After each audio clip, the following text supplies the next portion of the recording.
नमस्कार, मैं जितेंद्र चतुर्वेदी।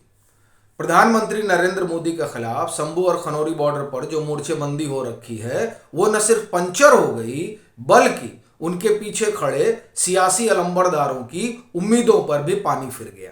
तो क्या कुछ हुआ है उस पर बात करें, उससे पहले एक बार की जायजा ले लेते हैं शंभू और खनौरी बॉर्डर पर क्या कुछ चल रहा है।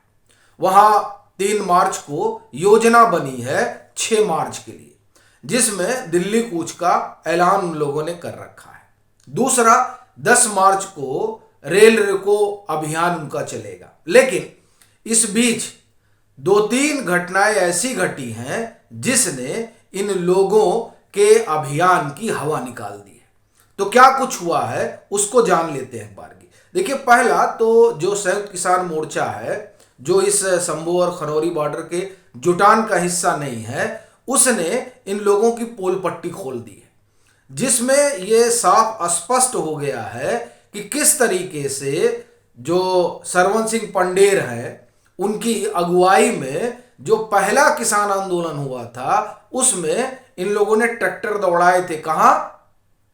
लाल किले पर। और उसका क्या हासिल रहा यह किसी को बताने की जरूरत नहीं है।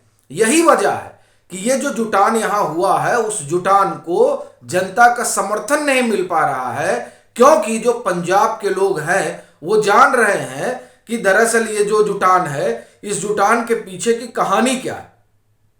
यही वजह रही कि चाहे 16 फरवरी का कॉल रहा हो भारत बंद का, चाहे 18 फरवरी का कॉल रहा हो चक्का जाम का, या फिर 24 फरवरी को जो इन्होंने आक्रोश दिवस मनाया था वो कॉल रही हो, और आप चले आइए फिर 26 फरवरी को जो कॉल थी ट्रैक्टर मार्च की। इस सब में जनता जो है वो पीछे खड़ी रही, वो इनके साथ आई ही नहीं, क्योंकि उसने इनका असल चरित्र देख लिया था। एक बात।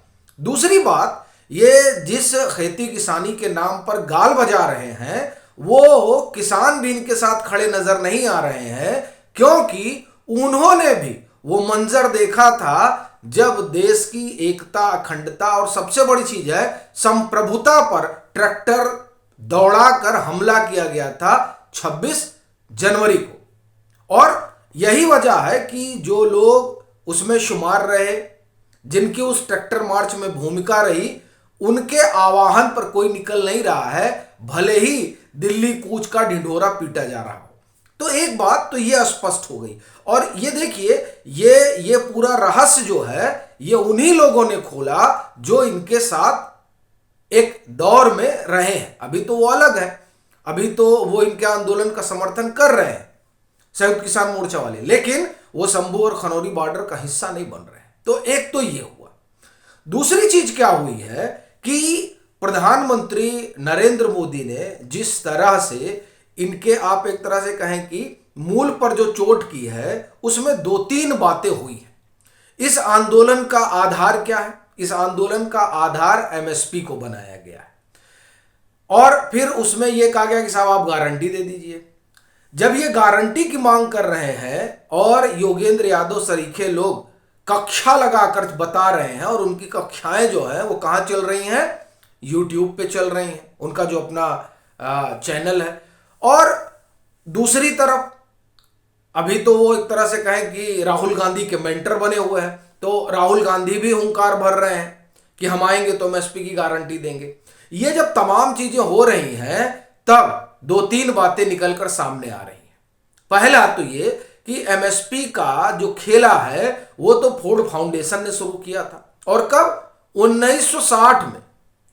अब जो फोर्ड फाउंडेशन जब नरेंद्र मोदी मुख्यमंत्री हुआ करते थे तब उनके पीछे पड़ा हुआ था, और वो तिस्ता सीतलवार और हर्षमंदर शरीकों को फंड करके नरेंद्र मोदी के खिलाफ बकायदा अभियान चलवाया करता था, वो उस फोर्ड फाउंडेशन के ब्रेन चाइल्ड एमएसपी का ये जो आंदोलन अब खड़ा किया गया है, उसके पीछे क्या रहस्य है?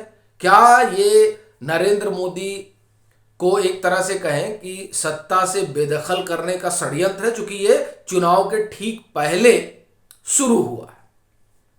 तो ये तमाम चीजें अब सामने आने लगी हैं। कि आखिर में इसका खेल क्या है। अब जब इस खेल की बात हुई तो पता चला कि इन लोगों के समर्थन में ट्रैक्टर मार्च निकाला कांग्रेस ने पंजाब में। राहुल गांधी एमएसपी गारंटी की बात कर रहे हैं, जबकि इससे पहले यूपीए की सरकार रही, कांग्रेस की सरकार रही। जब यूपीए की सरकार रही, एम एस स्वामीनाथन कमेटी की रिपोर्ट आई, तब इन्होंने उस रिपोर्ट को कूड़ेदान में डाल दिया। तब इनको नहीं लगा कि C2+50% करना चाहिए, इनको तब ख्याल नहीं आया। तब यह ख्याल नहीं आया कि एमएसपी की गारंटी होनी चाहिए।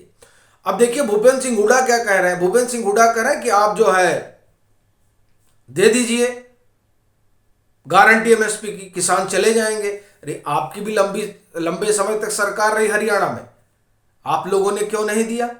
यह सवाल उठने लगा और दरअसल यही वो सवाल है जो इस पूरे आंदोलन के चरित्र को उजागर कर रहा है कि दरअसल इसके पीछे खड़ा कौन है। और तीसरी चीज जो हुई है वो ये कि खेती किसानी को आप एक तरह से कहें कि उत्पादक बनाने के लिए और किसानों की आय दोगुनी करने के लिए जिस तरह की योजना प्रधानमंत्री नरेंद्र मोदी की अगुवाई में चल रही है, वो दरअसल इन लोगों की कमर तोड़ रही है। ये देखिए, ये एमएसपी कर रहे थे और इनको लगा था कि इसके सहारे ये एक बड़ा उबाल पैदा करेंगे भारतीय किसानों के भीतर। लेकिन क्या है इसमें, दक्षिण के किसान तो नहीं आए। क्यों नहीं आए हैं? क्योंकि अब वहां तो कॉफी उगाते हैं, वो चाय उगाते हैं और वो एमएसपी के दायरे में नहीं आती है।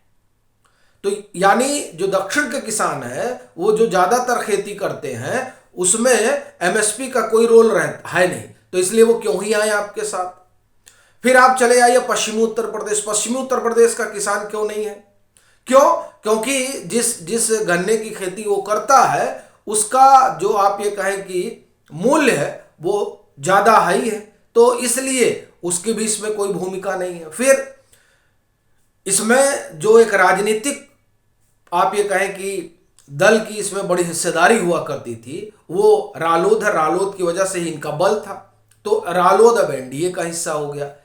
यानी प्रधानमंत्री नरेंद्र मोदी जो है दोनों मोर्चों पर काम कर रहे हैं।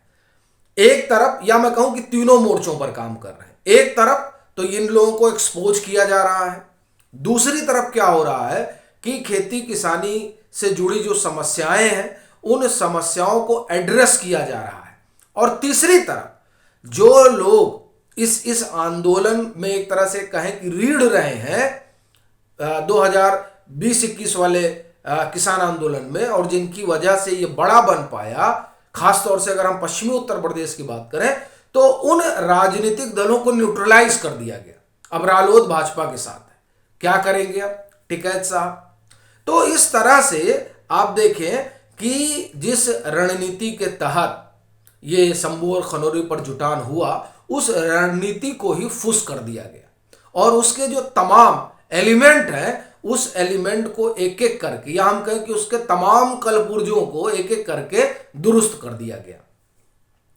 तो एमएसपी वाला मसला, भंडारण वाला मसला और ऋण वाला मसला, ये तमाम जो मसले खेती किसानी से जुड़े हुए हैं, उनको एक एक करके उनका एक तरह से आप कहें कि निराकरण किया जा रहा है और इस पूरी राजनीतिक बिसात को पंचर करने का काम किया जा रहा है। यही वजह है कि कहा जा रहा है कि इनकी पूंछ में ही आग लग गई है, तो अब ये करेंगे क्या? बाकी आपकी क्या राय है, जरूर साझा करें। मतांतर से नहीं जुड़े हैं तो जुड़े, वीडियो को लाइक करें और साझा करना ना भूलें।